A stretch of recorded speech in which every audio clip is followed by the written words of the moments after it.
नमस्कार मित्रांनो, मी ज्योती रायते, संवाद व्यसनमुक्ती आणि मानसोपचार केंद्रामध्ये गेले 2 वर्ष समुपदेशक म्हणून कार्य करते। मित्रांनो, मी आणि माझ्या संस्थेतील सहकारी तुमच्यासाठी एक सिरीज घेऊन येत आहोत। चला व्यसनावरती बोलू काही। या सिरीजमध्ये तुमच्या मनामध्ये व्यसनासंदर्भात असलेल्या सर्व प्रश्नांची उत्तरे तुम्हाला मिळून जातील। मित्रांनो, आजचा माझा विषय आहे चहा आणि कॉफी यामुळे व्यसन लागते का? मित्रांनो, आजकाल आपण कोणतंही काम करायला गेलो तरी आपल्याला चहा लागतो। इवन आपण झोपेतून उठल्यानंतरही कित्येक जण असे भेटतील आपल्याला त्यांना चहाशिवाय करमतच नाही। परंतु मित्रांनो, चहा पिल्याने आपल्याला ताजेतवाने का बरं वाटतं? आपला उत्साह का वाढतो? आपले डोकेदुखी का थांबते? तर मित्रांनो, चहा किंवा कॉफीमध्ये एक कॅफीन नावाचे द्रव्य असते।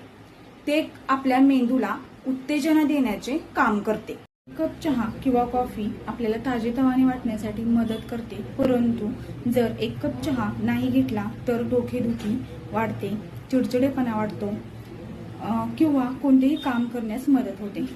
तर आता तुम्ही असं म्हणाल की चहा घेणं किंवा कॉफी घेणं वाईट आहे का? तर अजिबात नाही, पण कोणतीही गोष्ट अति प्रमाणात झाली तर त्याचा आपल्या शरीरावरती अयोग्य पद्धतीने परिणाम होतो। म्हणूनच मित्रांनो, स्वतःला एक प्रश्न विचारा, मी चहा किंवा कॉफी पितो की कॉफी मला पिते?